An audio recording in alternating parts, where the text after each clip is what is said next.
Mel Taylor, and a look at your rock news this week. First of all, the official album trailer YouTube video was once again the method chosen by the Killers to announce the release date of their next studio album. They have been in the studio since the beginning of the year, but not really that long, I don't think. Their next album, Battleborn, is going to be available on September the 18th. You can check out the video and their new single, actually, if you hit up their website. Now, speaking of new single, Oh Love is the first one off Uno. That's the first of 3 Green Day albums scheduled to be released in the upcoming months. Uno is going to hit the streets on September the 25th, and you got Dos on November 13th and Trey on January 15th of next year. In more Green Day news, also, it looks like they're not putting out one, but should I say Dos documentaries? The band has been working with a very cool producer and writer and such, and Billy Joe Armstrong kind of just said, it's not one of those like, hi, sit down, this is how we got started.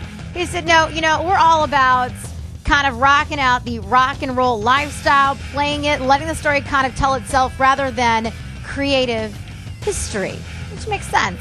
Now, hands down, I would say Charlie Sheen delivered the best 2 lines of former Guns N' Roses guitarist Slash's Hollywood Walk of Fame induction ceremony.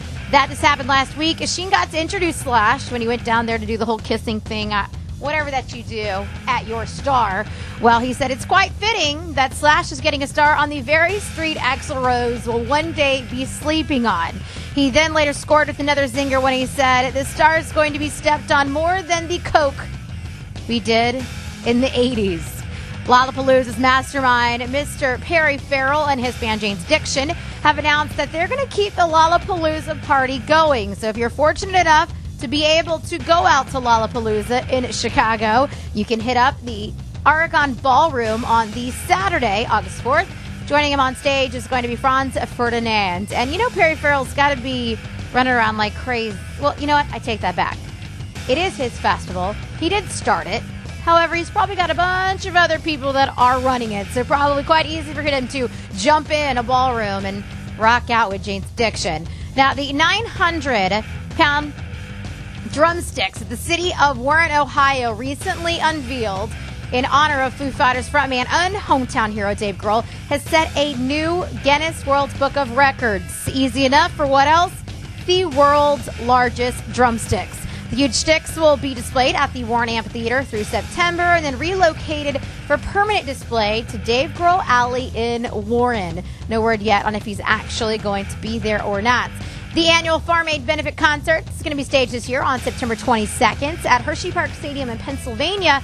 And according to longtime participant Dave Matthews, I watched the video just this morning. He said, we're all doing it up again. Neil Young, John Mellencamp, Neil Young. I just said Neil Young.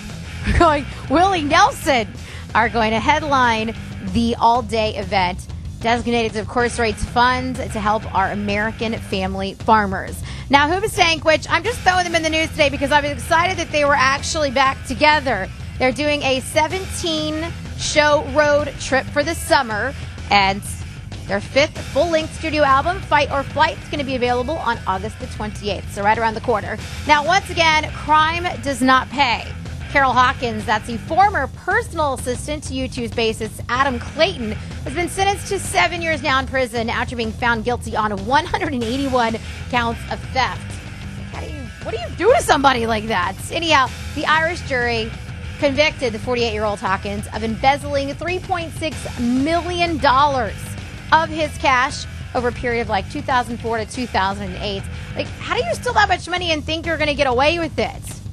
Record shows Hawkins using the money to buy thoroughbred horses, cars, designer clothing, going on vacations, even paying for her 2 kids' college degrees.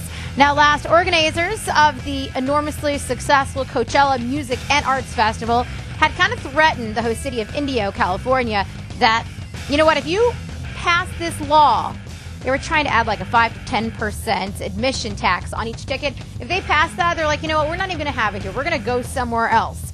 Well, that would have added another $36 to a ticket that already cost you as a concert goer $349 last year. So looks like everything's taken care of, and Coachella will once again be happening in April of next year in Indio, California. If you want to find me, you can hit me up at Mel Taylor at iHeartRadio.com, or you can also hit up iHeartRadio.com. It's just keyword Mel.